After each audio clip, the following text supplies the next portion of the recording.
masih ada kan? Apanya tuh?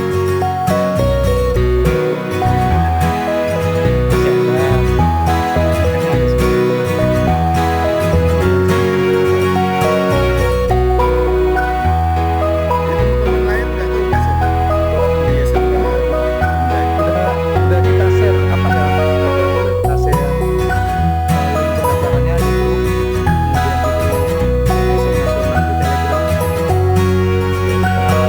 Kita grup LinkedIn. Mudah-mudahan semua baca lah. Artikel banyak baca nih. Hampir 400 itu. yang jurusan lain, kompetisi dan lain. Semua. Pagi Ibu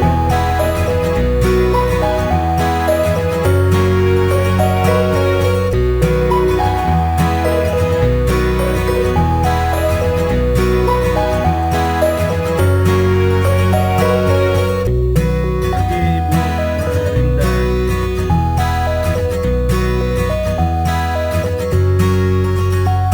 Alhamdulillah baik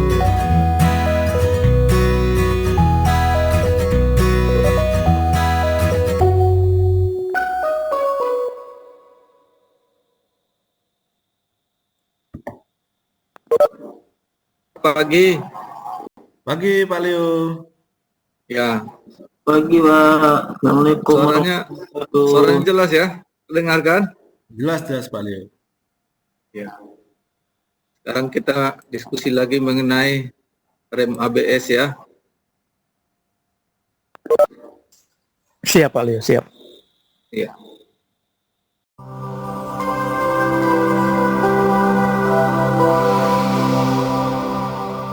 Pak Leo, Ya, itu yang kemarin Bentar lagi. untuk PowerPoint-nya Pak Leo ada di GG-nya Pak Leo kemarin kan? oh ya nanti saya masukkan lagi ke situ. Saya tambahkan nanti ke GG itu semua materi-materi yang lain, ya. Ya, jadi nih materinya kan videonya udah saya masukkan di Ya, ya. Nah, nanti PowerPoint-nya nanti kita masukin juga. Oke, ya, sip. Oke, kita lanjut ya. Jadi di sini ada gambar kinerja ABS. Kita lihat gambar pertama itu stopping distance, jarak berhenti ya. Jarak berhenti untuk rem ABS itu yang warna hijau. Ini biru ya, biru. Yang tidak pakai ABS itu warna merah. Jadi jarak berhentinya lebih pendek, lebih cepat berhenti berarti. Ya. Kemudian di gambar B ini pengeremannya bergelombang kalau dia tanpa ABS. Tapi kalau dengan ABS yang warna biru pengeremannya lembut. Jadi kecepatan kendaraan itu berhentinya berbentuk garis lurus atau konstan. Tapi kalau untuk tanpa ABS dia bergelombang seperti ini, berayun-ayun dia. Kalau dengan ABS tanpa ayunan.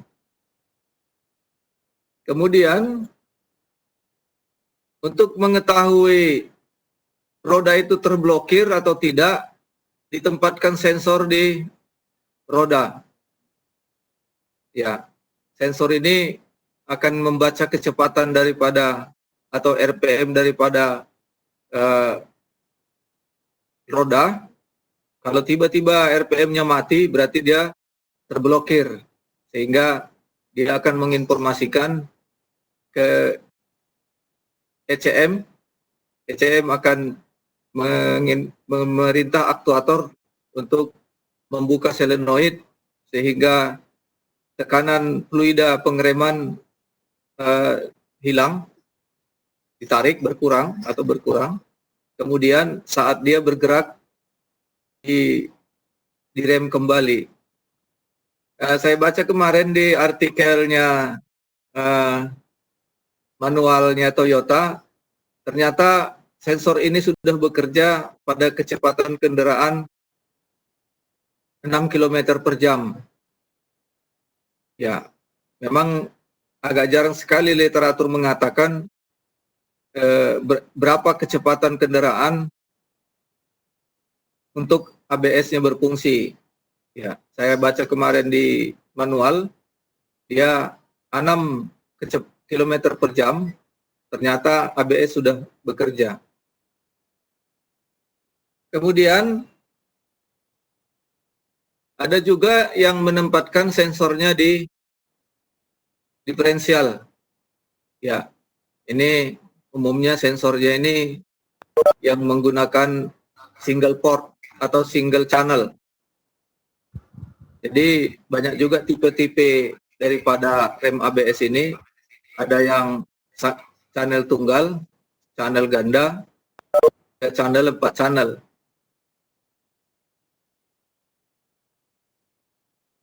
Ini pompa, ya, pompa yang dilengkapi dengan solenoid atau katup solenoid. Ada rotor pompa, kemudian ada brake line, ada electronic control unit.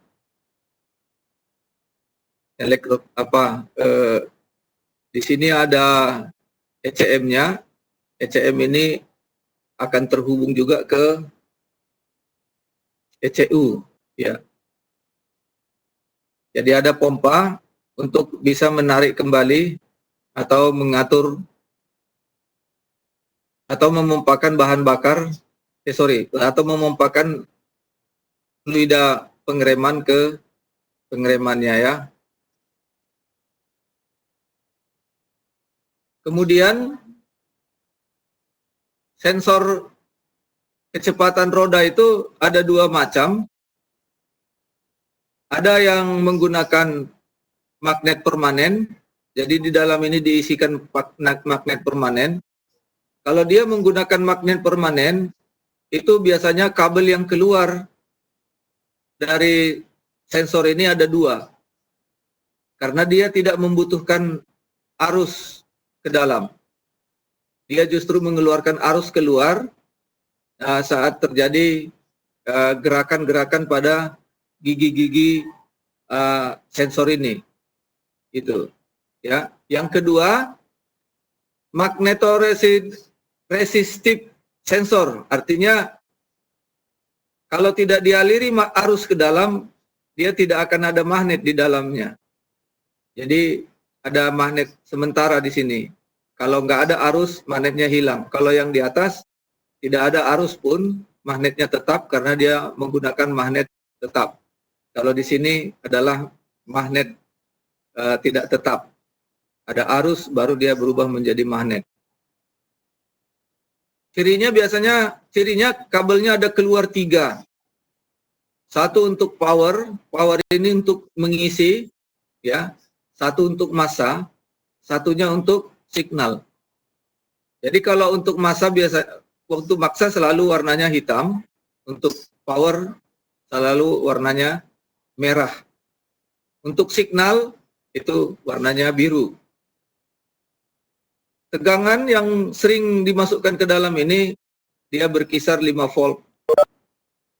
Ya, tidak lebih dari 5 volt. Dia berada di 5 volt. Signal yang dia keluarkan itu maksimum 2 volt.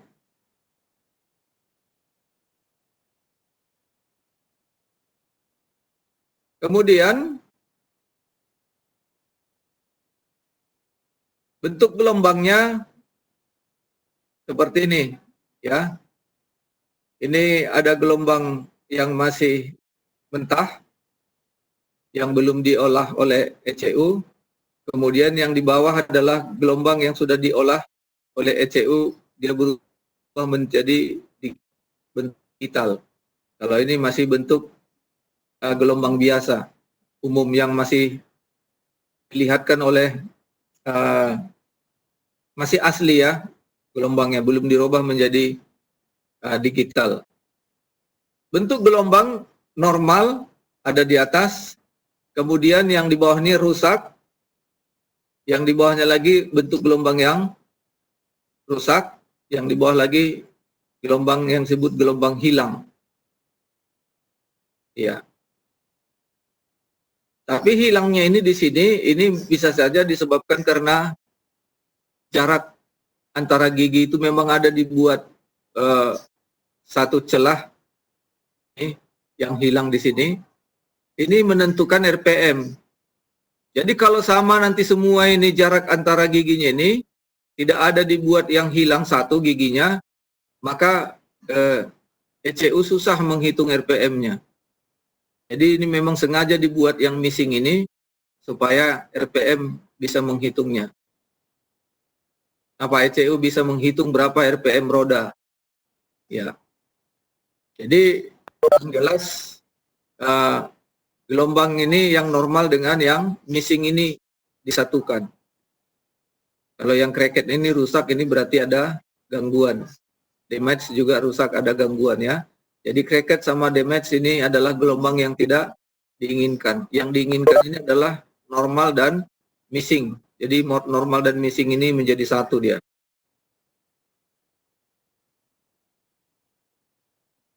Kemudian celah daripada sensor itu dengan giginya itu 0,4 sampai 1 mm. Pada umumnya celahnya seperti ini, 0,4 sampai 1,0 mm. Kalau keluar dia dari ukuran ini, juga bisa menyebabkan bentuk gelombang yang tidak normal, tidak baik ya. Kalau bentuk gelombangnya tidak baik, ECU nanti jadi bingung dia, error dia mendapatkan data RPM-nya. Ini ya, jarak G ini tadi 0,4 sampai 1 mm. Kemudian ini diagram aliran fluidanya, ya. Ada ECU, ini yang disebut dengan ECM itu, ABS ECU. Ya, ini roda rear itu roda belakang. Ini front, ini roda depan, ya. Di sini ada katup solenoid. Katup solenoid ini adalah katup yang bisa ditukar-tukar arah aliran solarnya, aliran fluidanya.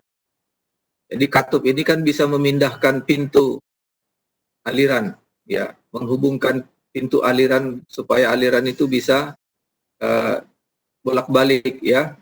Saat fluida menekan sepatu rem, tentu alirannya dari pedal rem, ya, fluida dari pedal rem langsung ke sepatu rem, ya, ke kampas rem.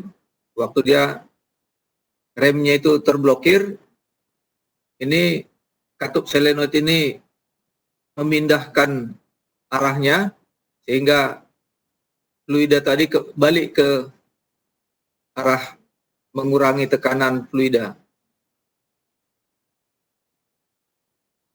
Kemudian ada ternyata beberapa jenis rem ABS sesuai dengan fungsinya. Jadi ternyata ada satu channel, ada 2 channel, ada 3 channel.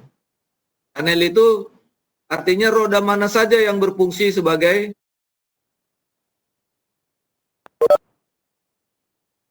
rem ABS. Jadi tidak semua roda, kalau dia misalnya satu channel, dia hanya roda depan saja. Itu yang saya terangkan tadi di sana. Dia berfungsi mengerem hanya di roda saja. Jadi di roda depan saja. Kalau dua-dua rodanya terblokir, baru ABS-nya berfungsi. Gitu. Sementara roda yang lain nggak masalah dia terblokir. Kemudian yang 2 kanal, ya, atau 2 channel itu terlihat di gambar ya.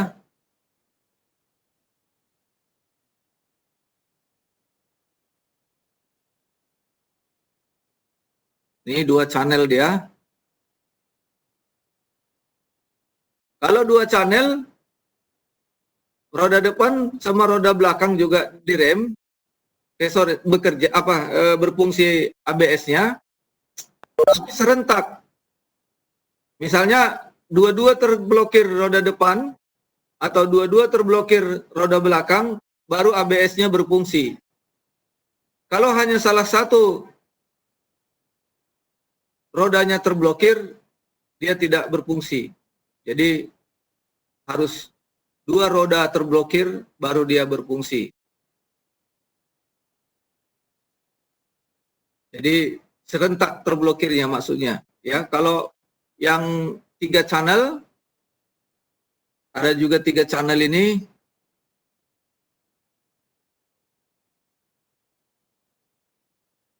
Yang 3 channel itu roda belakang, roda depan, dua-dua dipasang sensor.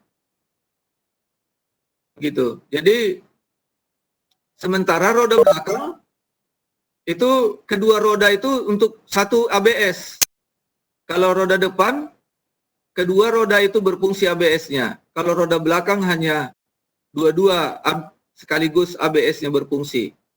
Jadi kalau roda belakang, kedua roda terblokir, baru ABS-nya berfungsi.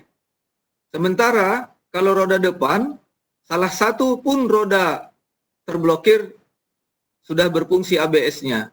Jadi dua roda berfungsi ABS-nya secara masing-masing, sementara dua roda di belakang ABS-nya serentak bekerja. Artinya kedua roda itu satu sistem ABS. Kalau yang depan, setiap roda berfungsi ABS-nya. Kalau yang 4 kanal, semua roda ABS-nya berfungsi. Jadi satu saja pun roda terblokir, ABS-nya langsung bekerja. Jadi tiap roda dipasangkan sensor. Kalau yang 3 kanal, hanya 3 sensornya. 2 untuk roda depan, masing-masing punya sensor.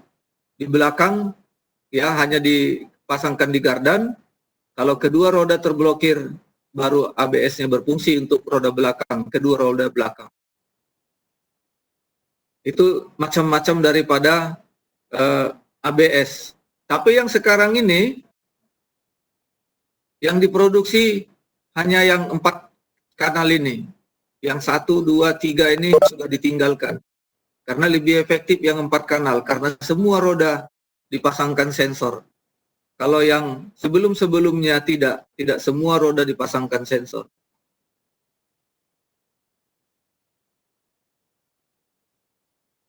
Ini contoh gambar yang 4 channel ya. Artinya semua roda punya sensor masing-masing. Gitu.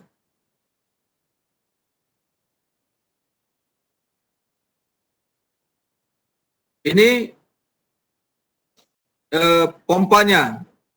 Jadi fluida yang terblokir tadi dipompa untuk ditarik keluar supaya tekanannya turun.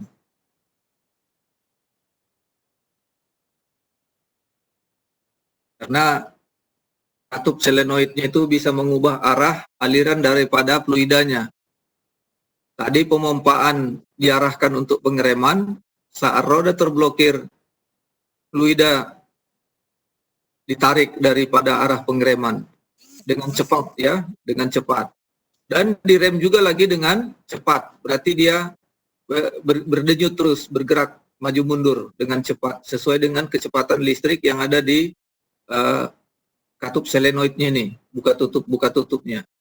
Karena pompa dia tetap mengarahkan ke satu arah pemompaan, tapi justru katup solenoid mengubah arah daripada alirannya. Jadi pompa tetap mengalirkan ke arah yang tetap, tapi justru katup solenoid mengubah alirannya, arah alirannya. Di dalam gambar ini Bapak lihat ini ada sensor, ini sensor roda, ada 3 di sini kabel. Satu kabel dari sensor roda masuk ke sini. Ya, ini soketnya. Kemudian dari sini ada keluar kabel ke solenoid. Kemudian dari ini ada kabel masuk ke ECM. Ini huruf M ini ECM-nya. Huruf ini ECM-nya, ya. Ada arus masuk, kemudian ada arus keluar untuk solenoid, ada arus ke motor, ya. Ini motor, sorry, ini motornya. Ada motor di situ. Motor pemompaan fluidanya. Jadi yang nomor 5 ini adalah ECM. Ini yang kemarin yang Bapak Ibu tanya, ECM. Apa beda ECU dengan ECM? ECU itu Electronic Control Unit, ECM itu Electronic Control Module. Walaupun sering disamakan orang ECM dengan ECU, karena memang sama-sama komputer. Kalau ECU, dia beberapa unit prosesornya yang sudah lebih besar. Kalau ECM dia prosesornya kecil karena dia mengurusi hanya satu unit kecil itu saja. Kemudian ini arah alirannya. Di sini Bapak lihat ini ada di sini warna orange. Warna orange ini adalah tekanan fluida waktu diinjak pedal rem, maka fluida ini menekan rem di sini, menekan sepatu rem, piston rem. Ya. Saat roda terblokir, ini ECM memerintahkan katup solenoid ini terbuka. Kalau yang ini di bawah ini, pedal rem belum diinjak. Pedal rem belum diinjak, yang nomor 2, gambar nomor 2, pedal rem belum diinjak sehingga tidak ada pengereman. Tekanan masih kosong. Ya. Yang ini, yang gambar ketiga, tekanan rem ditarik, ya. Ditarik, ini ada gambar panah kembali di sini. Jadi semua, ini ada warna merah dan warna orange. Ini ada arah panah ini menandakan tekanan fluida rem ditarik. Supaya lebih enak, bisa kita tonton dulu YouTube-nya, ya. Ini saya lihatkan dulu bagaimana cara kerja pompanya itu.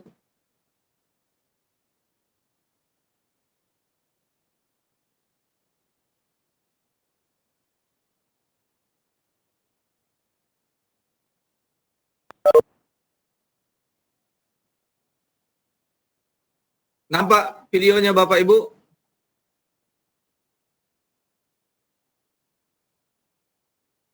Kelihatan, Lihat Pak. di sana Bapak Ibu videonya. Kelihatan, Pak. Kelihatan, Pak. Kelihatan, oke. Saya ulang lagi, ya. Kelihatan, Pak. Ya.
kelas daring.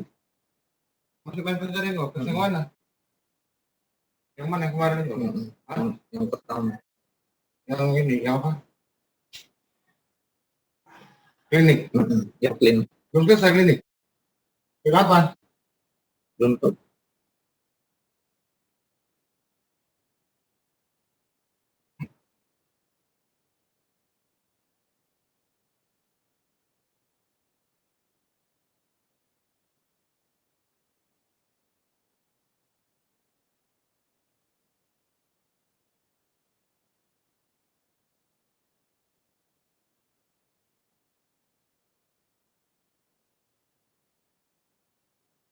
Oke, sebelum saya lanjutkan ke video berikutnya, nanti video ini bisa saya masukkan ke GG ya, ke GG yang sebelumnya itu. Di situ nanti semua materi kita ya.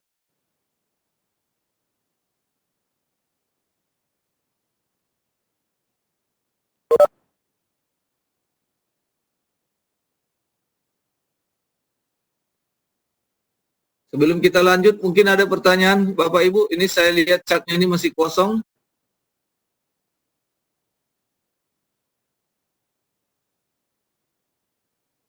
Silakan Bapak Ibu ya. Halo Pak Leo. Halo, belum ada teman-teman ini bertanya, saya lihat. Ya, saya bertanya boleh Pak Leo? Boleh, silakan Pak. Kalau ABS ini sebetulnya standar internasional atau kayak mana Pak Leo? Soalnya di lapangan kan ada orang beli mobil yang ABS dan non ABS gitu. Jadi dari tingkat safety-nya seperti apa Pak Leo? Sampai hari ini memang yang konvensional tetap diproduksi. Yang konvensional itu juga punya standar internasional. Yang ABS juga punya standar internasional. Jadi ternyata bisnis ini Pak, industri ini mereka punya kasta-kasta. Jadi untuk kasta-kasta tinggi, orang yang berekonomi tinggi, disiapkan yang safety-nya tinggi. Karena safety ini biayanya juga tinggi. Jadi ada mobil tetap disiapkan yang ABS, ada yang non ABS. Jadi untuk produksi yang sekarang, kalau dia diproduksi ABS, yang sudah tidak lagi yang menggunakan satu kanal, dia sudah yang 4 kanal, tidak ada lagi diproduksi yang 1 kanal. Jadi yang 2 gendangnya, apakah dia konvensional atau ABS itu saja. Jadi kalau ABS tentu nanti harganya bisa lebih rendah daripada yang ABS. Juga masyarakat pembelinya juga kan beda. Gitu. Pada umumnya ABS dengan yang konvensional itu ada selisih harga. Ditambah dengan safety-safety yang lain. Jadi kalau konvensional adalah standar internasional konvensional ada, yang ABS standar internasional yang ABS juga ada. Itu Pak. Tapi sekarang rata-rata sudah dilengkapi dengan ABS. Jadi kalau kita beli ke toko juga masih ada Pak yang konvensional dijual. Gitu. Ini Pak Leo, maksudnya kan kalau kayak safety belt, itu kan wajib, semua mobil wajib ada safety belt. Itu kan safety kan? Ya. Apakah di ABS itu pengeremannya dia safety-nya itu kalau yang sama non ABS dia perbandingannya seberapa besar gitu? Kalau dari segi itu safety gitu. Kalau untuk safety itu kan safety khusus untuk standar, safety standar namanya, safety standar itu. Kalau ABS itu sudah dianggap lux, ya belum dianggap itu sebagai kewajiban, gitu. Hanya karena sasaran faktor ekonomis, sasaran pelanggannya saja. Walaupun ABS itu jelas lebih aman daripada yang tidak ABS, karena kan ABS itu aman untuk kecepatan tinggi. Kalau mobil konvensional untuk pengereman kecepatan rendah pun amannya dia. Artinya di penggunaannya juga itu Pak. ABS ini di penggunaannya di jalan yang benar-benar apa namanya ya, dan digunakan untuk kendaraan-kendaraan cepat. Jadi kalau safety belt itu memang sudah standar dasar. Jadi kan ada standar dasar, ada yang namanya tambahan. Jadi safety belt itu wajib karena itu standar dasar daripada keamanan. ABS itu ditambahin memang lebih baik, lebih aman, tapi itu bukan standar dasar gitu. Oke Pak Leo, makasih. Ini udah ada pertanyaan di chatting nih Pak. Iya. Bagaimana memeriksa apakah sensor ABS itu rusak dan bagaimana cara perbaikannya? Apakah memang harus diganti atau masih bisa diperbaiki? Jadi sistem perbaikan sekarang beda dengan dulu. Kalau dulu namanya maintenance and repair, sekarang namanya service. Apa bedanya maintenance and repair walaupun sama-sama service? Kalau dulu kan kita berusaha memperbaiki yang rusak. Kalau sekarang kita mengganti yang rusak. Itu bedanya. Itu makanya ada istilah maintenance ortodok, ada istilah maintenance moderat. Dulu paham teknologi itu adalah maintenance ortodok. Jadi semua komponen teknologi itu dirancang untuk keabadian. Sehingga kalau terjadi kerusakan, barang itu juga akan diperbaiki, tidak diganti yang baru. Makanya dulu ada namanya servis busi. Busi itu dibersih-bersihkan, dikerok-kerok. Sekarang tidak lagi. Sekian kilometer penggunaan busi tadi, kendaraan tadi, atau sekian bulan, dia wajib diganti baru. Tidak ada istilah kerok-kerok busi lagi seperti dulu. Jadi komponen-komponen ABS juga seperti itu. Jadi kalau dia sudah rusak, dia harus wajib ganti baru. Tidak ada di situ diperbaiki, di solder lagi kabel-kabel kumparan-kumparannya. Nah, memang bisa, tapi itu di luar daripada standar prosedurnya industri, perusahaan. Cara memeriksa sensor ABS, pertama bisa dia dilakukan menggunakan scan tool. Ya. Di scan tool itu nanti bisa diarahkan dia ke sensor roda mana. Jadi nanti dikasih taunya apa yang terjadi di situ. Bisa juga menggunakan osiloskop. Osiloskop itu harus kita arahkan ke pin berapa, ya, begitu. Atau menggunakan soket. Tapi kalau dia soket antara tadi, ya soket antara itu memang dia berada di bawah roda, gitu. Jadi umumnya kalau sensor ABS ini pemeriksaannya dibuka, dilepas dia dari tempatnya, diambil multimeter, diukur tahanannya, begitu dia. Nah, kalau tahanannya sudah berubah, berarti sudah terjadi kerusakan di situ. Tahanan standarnya ada. Jadi kalau untuk langkah-langkah pemeriksaan sensor ABS bisa dilihat di manual booknya. Kalau Bapak Ibu memerlukan manual book untuk Toyota 2006 sama 2011-2013, nanti bisa saya masukkan ke GG, tapi dengan catatan penggunaannya hanya kita sendiri, karena itu hak patennya Toyota Bapak Ibu. Kita nanti bisa bermasalah dengan hukum kalau itu kita publish ke keluar. Jadi itu hanya tetap di dalam GG. Kalaupun Bapak Ibu bagi ke teman-teman, tapi jangan dipublish di website di umum, karena nanti kita bisa jadi bermasalah karena tidak ada izin dari pada Toyota sendiri Bapak Ibu, karena hak paten mereka. Sudah terjawab Bapak Ibu? Nanti saya kasih lagi tambahan bagaimana cara memeriksa sistem ABS ini di PowerPoint saya, ya. Nanti saya masukkan ke GG. Itu mengenai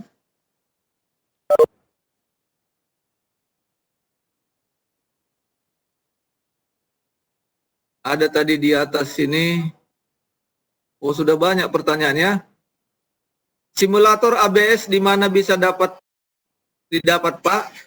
Sebenarnya simulator ABS ini bisa Bapak buat sendiri. ya, karena semua komponen rem ABS itu ada dijual. Jadi dia bisa dibuat dalam bentuk prototipe, selang-selangnya, pipa-pipanya bisa dipasang, kemudian sensor-sensornya bisa dibuat di tempat roda gigi dan seterusnya, dan sekaligus ini bisa menjadi pekerjaan siswa, begitu, pekerjaan kelompok. Jadi bahan-bahannya dibeli, kemudian dipasang sebagai simulator. Jadi terbiasa juga anak-anak kita ini kita ajari mandiri bagaimana membuat simulator ABS. Kalau langkah-langkah pembuatan simulator ABS nanti bisa saya kasihkan dalam bentuk PowerPoint atau dalam bentuk Word, Bapak Ibu ya. Jadi Bapak Ibu bisa menggunakan uang praktikum yang ada di sekolah, apakah itu dari dana BOS dan lain-lainnya, bisa dibuat sendiri. Jadi kalau kita beri dari luar, ya memang ada, tapi tentu kan berbeda harganya kalau Bapak Ibu buat sendiri. Dan anak-anak juga bisa lebih cerdas dia gitu.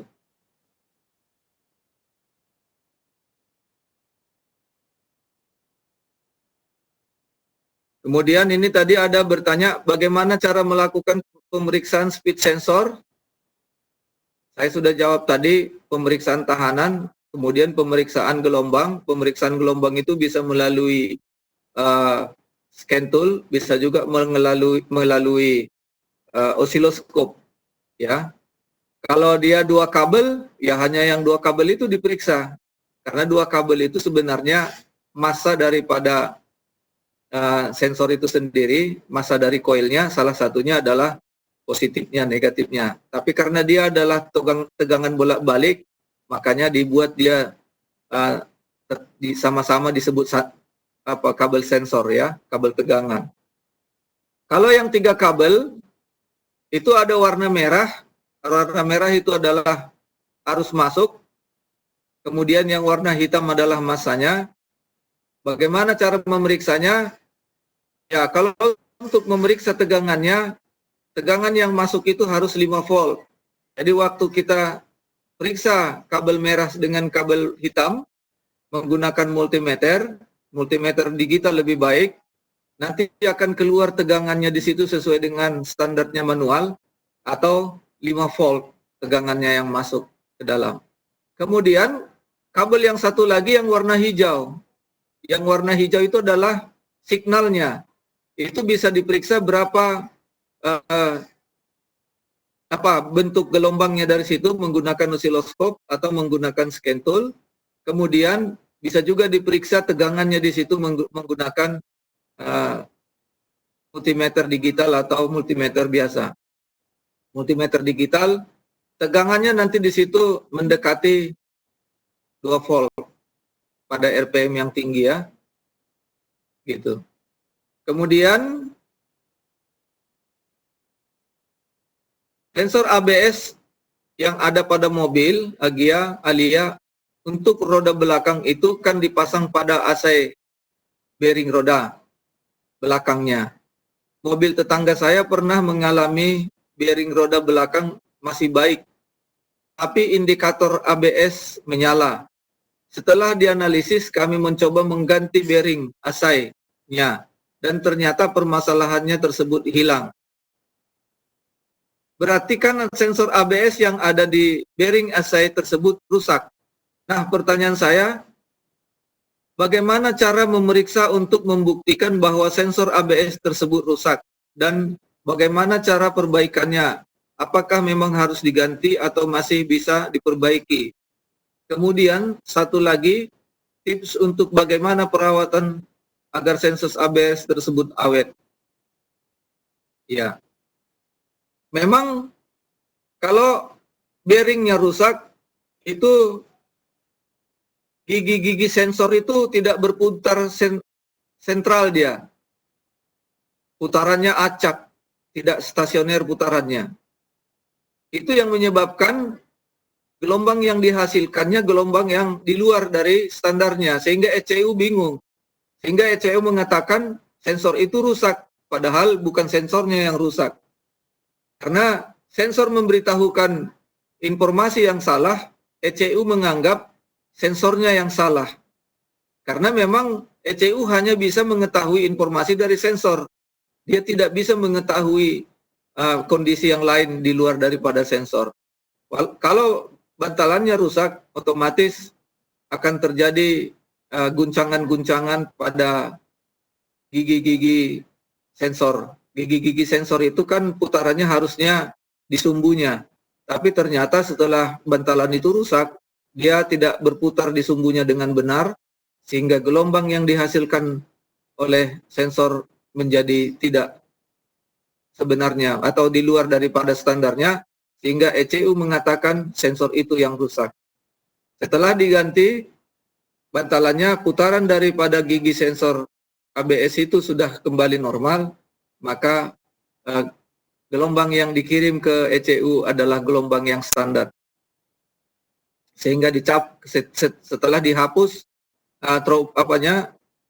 data trouble-nya, maka dia akan kembali normal karena memang gelombang yang dihasilkan sensor itu sudah kembali lagi seperti semula. Kemudian,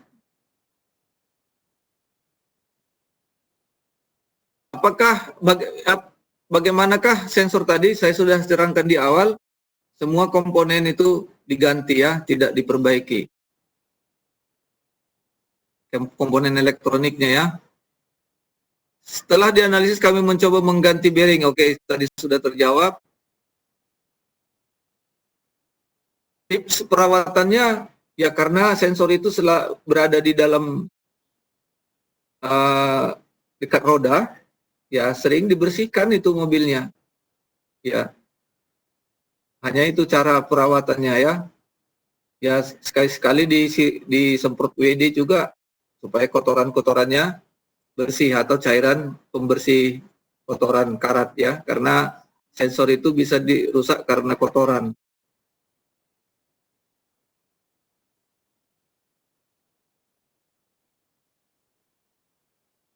Kemudian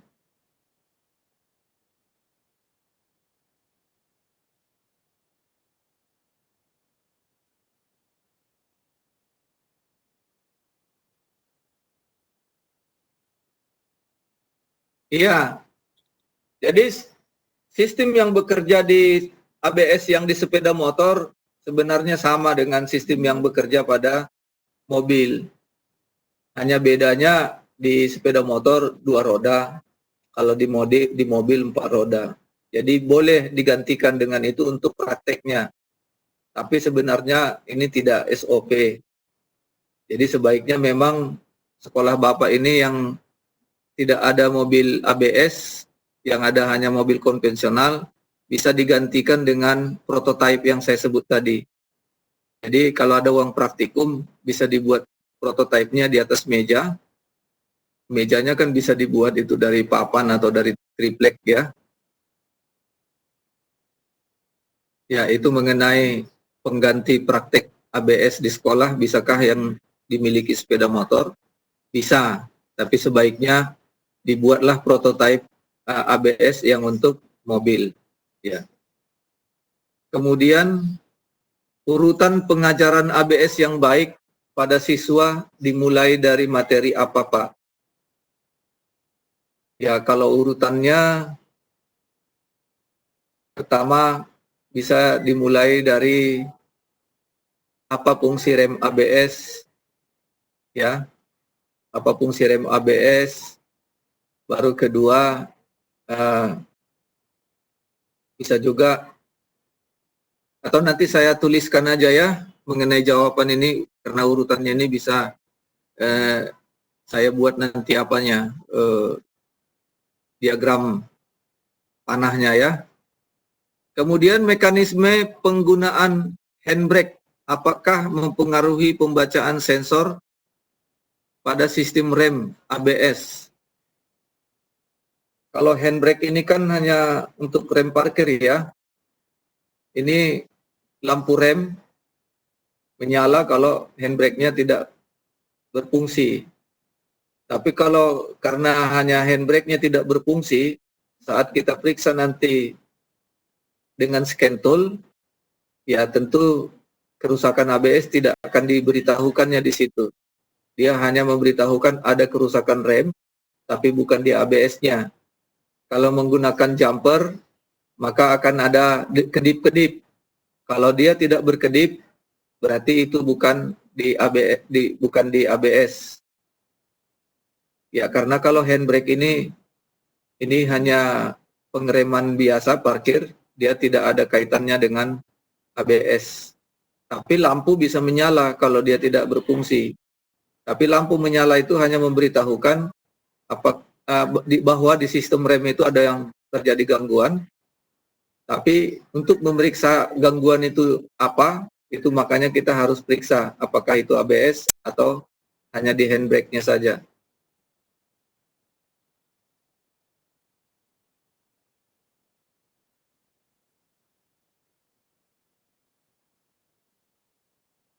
Punya saya nggak ada gambarnya, Pak. Oh, maksudnya nggak masuk apa ini tadi, videonya tadi ya? Adakah contoh prototipe rem ABS di P4TK? Ada. Nanti bisa saya fotokan, bisa saya kirim nanti ke WA supaya Bapak Ibu bisa merancang prototipe sendiri nanti di sekolah dengan memberdayakan apa potensi yang ada di sekolah. Ya, begitu ya. Bisa dalam bentuk kerja kelompok. Kalau dia di lingkungan sekolah Bapak itu orang tua siswa itu rata-rata berekonomi baik, mereka bisa berkelompok membeli komponennya. Jadi tidak seluruhnya. Kalau seluruhnya kan berat. Misalnya kalau hanya beli sensor roda depan itu kan tidak mahal. Kemudian membuat roda giginya juga itu tidak mahal. Hanya saja nanti yang mahal itu adalah ECU-nya sendiri. Jadi karena dia dipasangkan ke ECU, kemudian motor listriknya, karena kan nanti dipasangkan juga di situ motor listrik. Tapi kan bisa Bapak Ibu cicil ya membuatnya, sehingga nanti bisa jadi yang utuh, bisa dipakai selamanya. Daripada beli unit, harganya mahal, ongkos juga mahal, jadi lebih tidak efektif dia sebenarnya yang kita beli itu. Banyak yang menjual itu ya. Kalau apa nanti bisa saya kirim alamat penjualnya itu. Ada lagi Bapak Ibu pertanyaannya mengenai gambar tadi, saya juga nggak tahu kenapa nggak masuk gambarnya ke sana. Kalau di sini memang sedang tidak ada gambar. Saya berbicara saja langsung. Tunjukin lagi gambarnya Pak Leo. Ya? Coba ditunjukin lagi gambar, mana tahu udah bisa nampak. Oh, gambar apa tadi? Iya. Ya, dari PowerPoint saya tadi ya? Iya. Oke.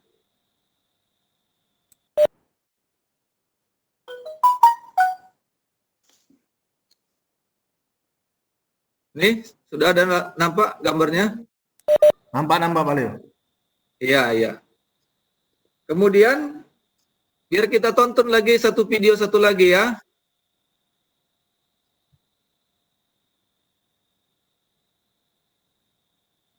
Ini masalah kanal yang saya jelaskan tadi.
Ini sudah nampak video saya di situ? Hitam Pak Leo, nggak nampak. Hitam, masih hitam Pak Leo. Nampak. Masih hitam? Hitam. Iya Pak.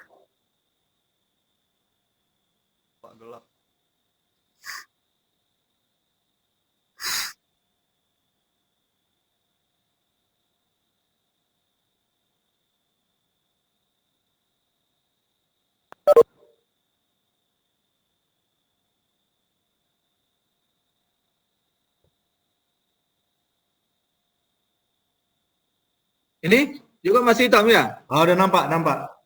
Nampak ya? Nampak. Sudah. Oke ya.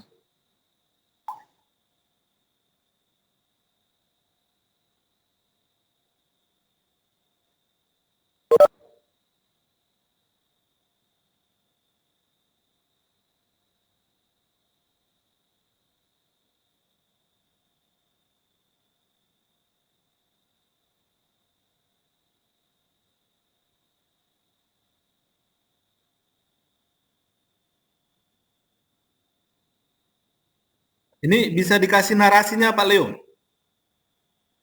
Iya, bisa dikasih narasinya ini. Nah, maksudnya Pak Leo kasih narasi ini kan input, ini well speed ini berarti sensor. Oke ya. Oh, jadi bahasa Indonesianya ya? Iya, nah, Bapak Pak Oke Leo ya, narasikan. bisa. Iya.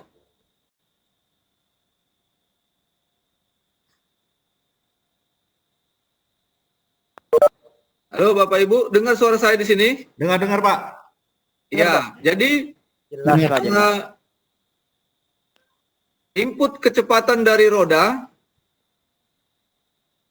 itu tadi dari sensor dari roda tadi diinformasikan ke ECU. Begitu ya. Ya. Di sini dia apanya? Sensornya itu roda gigi sensor tadi sudah terlihat di situ. Ini dia cara bekerjanya. Kemudian di osiloskop akan terlihat itu gelombangnya seperti itu.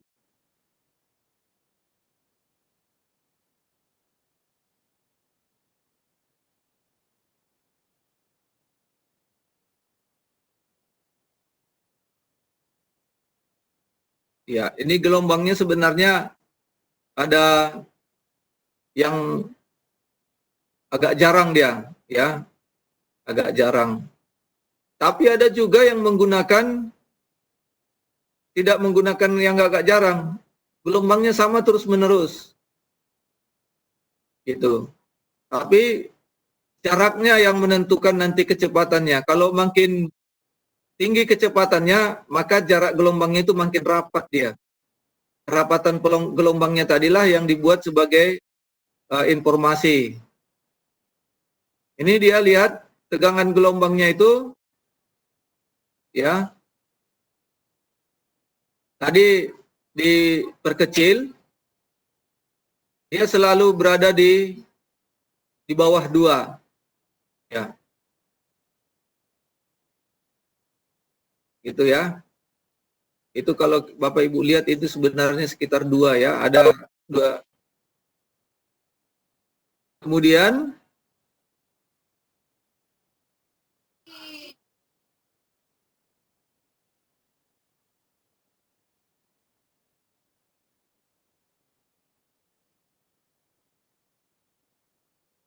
ini ada yang menggunakan sensor IC, ya.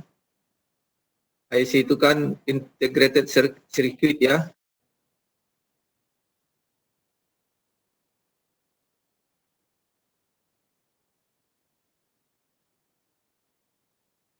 Ya, bentuk gelombangnya ada seperti itu. Ada 2 macam ya. Tergantung jenis sensor dan jenis ECU yang dia pakai ya. Gitu. Masing-masing kendaraan dia punya standar masing-masing.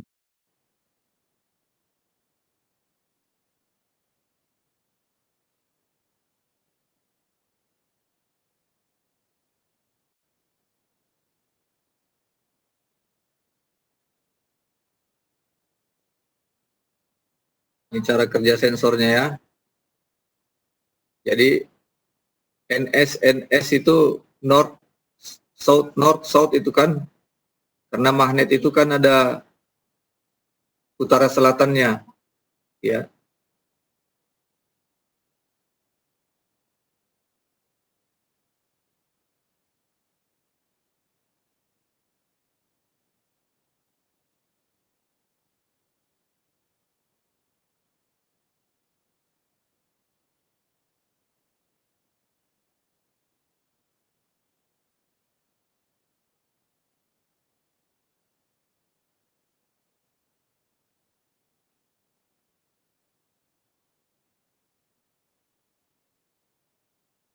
Jadi ini ada juga ternyata ABS yang menggunakan kontrol tekanan udara ya, rem udara. Jadi fluida penekan sepatu remnya itu dia menggunakan udara. Sering dibilang orang rem angin. Selama ini kan kita pikir hanya minyak rem saja. Kalau untuk kendaraan-kendaraan kecil umumnya digunakan minyak rem. Tapi kalau kendaraan-kendaraan besar dia sudah menggunakan angin. Ini salah satu rem ABS yang menggunakan fluida angin.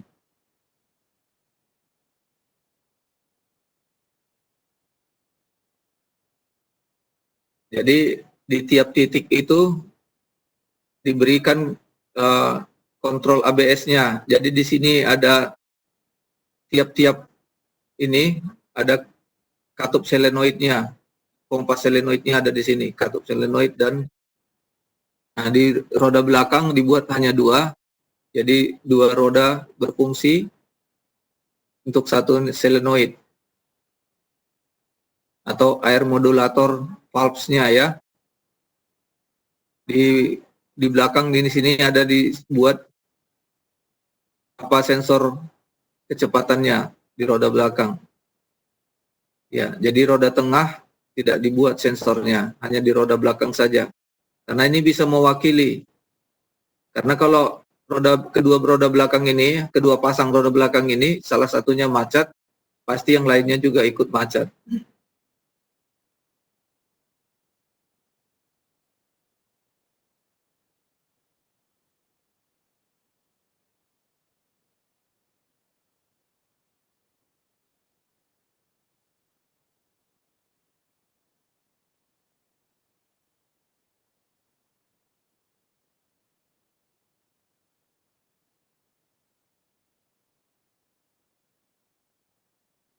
Oke, kita ambil satu video lagi ya.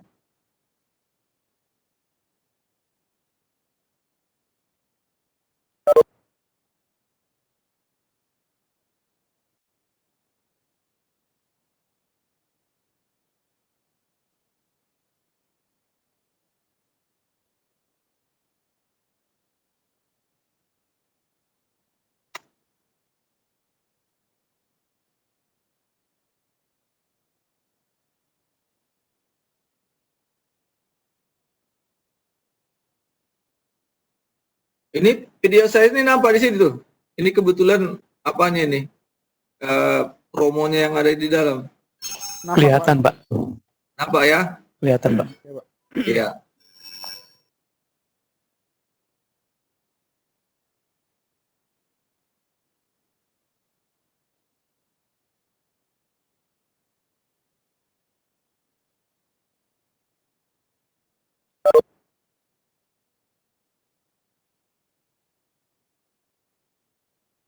Ini ada gambar di sini, ada dua pengereman yang tanpa ABS dan pengeremannya menggunakan ABS.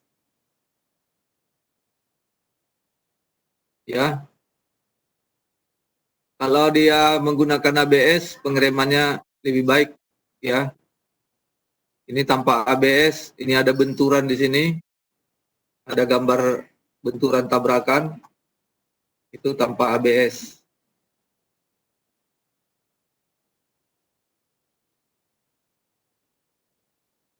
Kemudian ini sensornya yang Bapak sebut tadi di dalam roda, ya, apa namanya itu, poros roda itu. Di dalam ini ada roda sensornya. Roda sensor ini tidak berputar stasioner jika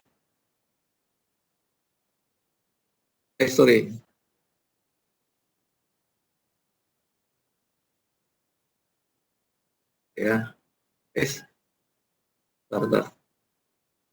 nah, tidak berputar di porosnya dia, di sumbu porosnya.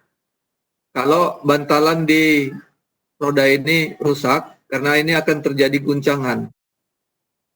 Ya, guncangan ini menyebabkan jarak daripada roda gigi ini ke celah G tadi akan berubah-ubah, bahkan bisa membuat sensor ini terpukul oleh gigi-gigi ini. Maka sensor ini akan menginformasikan, akan memberikan gelombang yang tidak standar ke ECU. ECU akan menilainya ada kerusakan di sensor.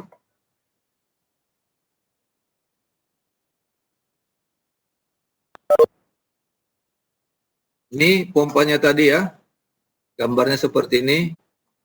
Brake line ini bahasa Inggris artinya pipa, ya, pipa fluida. Kemudian di dalam ini ada solenoid valve, ya. Kemudian ada pompanya, rotor pompa ini. Kemudian ada kabel dari sini mengarah ke electronic control unit. Ini ECM-nya ini yang warna hitam ini ada ECM. Di dalam ini adalah unit komputer kecil ya, yang bekerja dengan ECU ini sebagai aktuatornya. Sekaligus sebagai aktuator ya.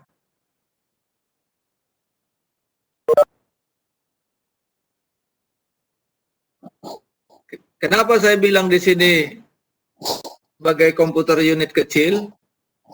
Karena ini sebenarnya kabel yang masuk ke C ini kabel CAN busnya. CAN bus itu. CAN bus yang dikirim hanya data digital di sana. Data digital ya.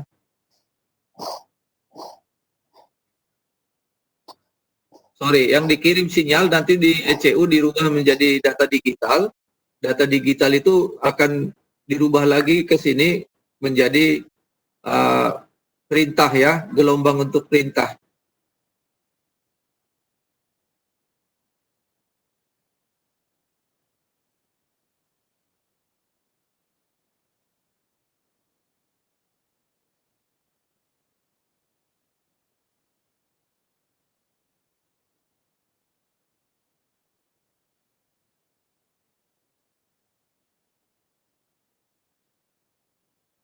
Nah, ini yang saya sebut tadi kanal tadi Bapak Ibu ya.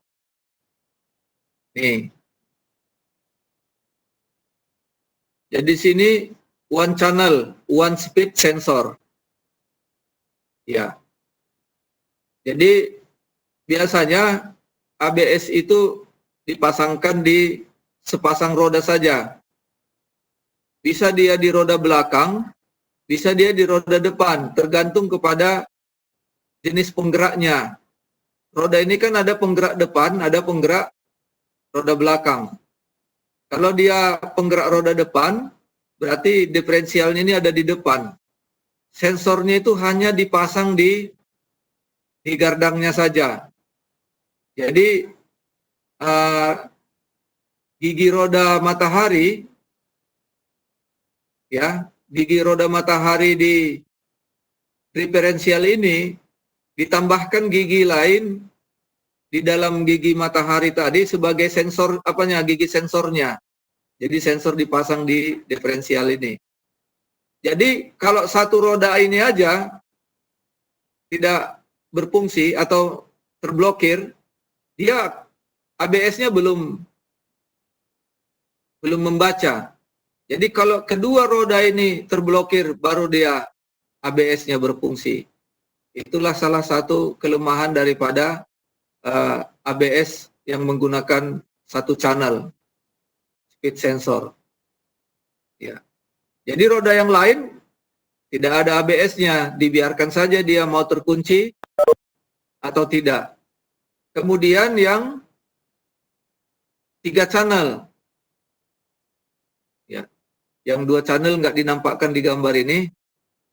Kalau yang 2 channel ini berarti biasanya itu 4 drive ya, karena ada mobil penggeraknya 2, roda depan, roda belakang juga sebagai sama-sama penggerak, gitu. Kemudian yang 3 channel, yang sebagai penggerak, roda penggerak di diferensial itu dipasangkan sensor. Jadi untuk kedua roda ini untuk satu sensor. Jadi kalaupun satu rodanya terblokir, roda yang lain tidak, maka ABS-nya tidak berfungsi. Gitu. Kalau yang di depan, ini kedua roda sudah dipasangkan sensor ABS. Artinya tiap roda sudah ada ABS-nya. Jadi satu pasang ABS, satu sensor. Kemudian yang di roda depan, tiap roda dipasang ABS-nya. Sehingga kalau roda depan salah satu rodanya terblokir, maka ABS-nya juga langsung berfungsi. Sementara untuk roda belakang, setelah kedua roda ini terblokir, baru ABS-nya berfungsi.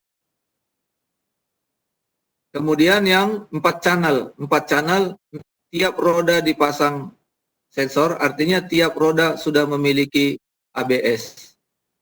Sehingga salah satu roda saja terblokir, maka di roda itu sudah bekerja ABS-nya.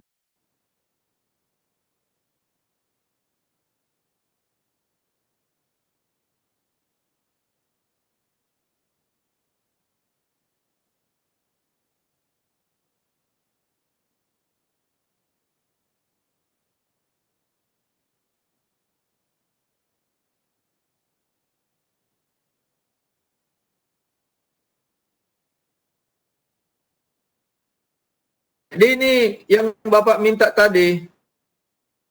Lihat gambar prototipe di sini kan. Jadi dari sinilah Bapak Ibu cara membuat prototipe. Ini ya. Jadi pipa-pipa tekanan, kemudian pedal rem. Nah, pedal rem ini yang ada di bawah ini pedal rem. Kemudian ini hydraulic control modulatornya, kemudian ini ECM-nya, gitu. Ya. Jadi ini roda ini kan bisa kita buat, roda ini. Kan nggak harus roda dia. Bisa saja sensornya aja dipasang di sini dengan roda giginya. Nggak perlu ikut rodanya. Gitu ya.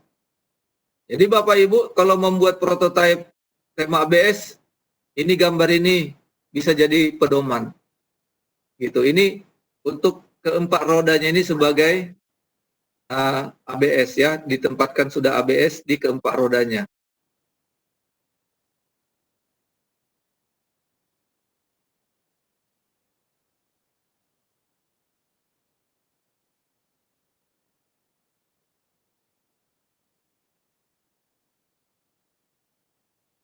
Ya.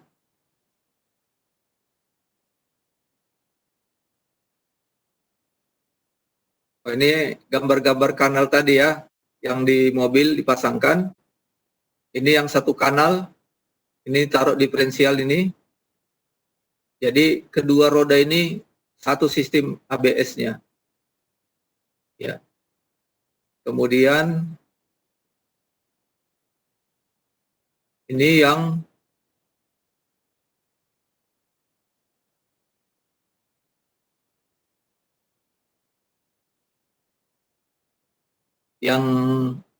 dua kanal ya. Oh, ini yang 4 kanal ya, 4 kanal. Karena ciri daripada kanal itu terlihat dari sensornya. Kalau di tiap roda ada sensor, berarti dia 4 kanal. Kalau sensornya dipasangkan di diferensial, berarti bisa 2 kanal, bisa 3 kanal. Karena salah satu nanti di diferensial, baru selebihnya di roda. Itu yang 3 kanal. Kalau yang 2 kanal, itu sama-sama di diferensial. Diferensial belakang dan diferensial depan. Saya kira itulah mengenai rem ABS. Nanti videonya ini bisa saya buat di GG yang saya kemarin sama materinya. Saya buat nanti di situ sama dengan manual tadi. Kalau Bapak Ibu memerlukan manualnya, kalau nggak diperlukan, nggak saya masukkan. Karena itu miliknya Toyota, jadi saya sangat hati-hati sekali share-nya. Ya Bapak Ibu? Masukkan aja Pak Leo. Oke ya, saya masukkan ya, tapi dengan catatan jangan dimuat di web ya Bapak Ibu, di umum. Siap. Siap Pak. Itu Siap. hanya keperluan pribadi ya, karena itu miliknya Toyota, nanti kita bisa dipersalahkan. Siap, Pak Leo, siap. Ya. Ada lagi kira-kira Pak?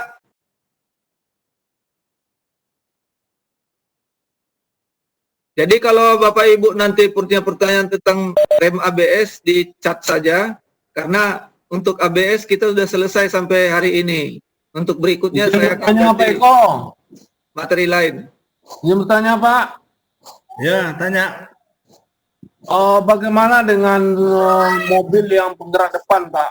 Skema rem ABS-nya gimana? Apa beda dengan penggerak belakang? Ya, kalau penggerak depan dengan penggerak belakang, ya tentu letak sensornya yang berbeda Pak. Kalau dia kanal satu kanal, itu sensornya ada di diferensial untuk roda depan. Karena kan diferensial penggerak roda depan kan ada di depan. Kalau dia penggerak rodanya di belakang, ya sensornya ada di diferensial roda belakang. Kalau dia dua-dua menggunakan diferensial, karena berarti semua roda bergerak, dan dia menggunakan dua kanal, berarti di kedua diferensial itu ada sensornya. Jadi, ya hanya susunannya yang berbeda Bapak Ibu. Apakah dia di belakang atau di depan untuk yang satu kanal. Tapi kalau yang 4 kanal, mau penggerak depan, penggerak belakang itu sama, tidak ada bedanya penggerak depan dengan penggerak belakang. Karena dia sudah langsung fokus ke roda, tiap roda. Dia tidak lewat diferensial. Gitu, sensor-sensornya sudah dipasang di roda. Mau penggerak depan, mau penggerak roda belakang, itu struktur sistem rem ABS-nya sama. Itu Pak jawabannya. Terjawab Pak? Oke Pak, terima kasih Pak Leo. Oke, sama-sama Pak. Gimana ini Pak Eko?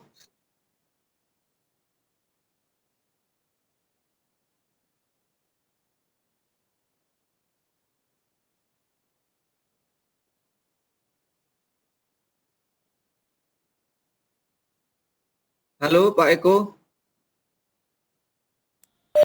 Ya, Pak Leo.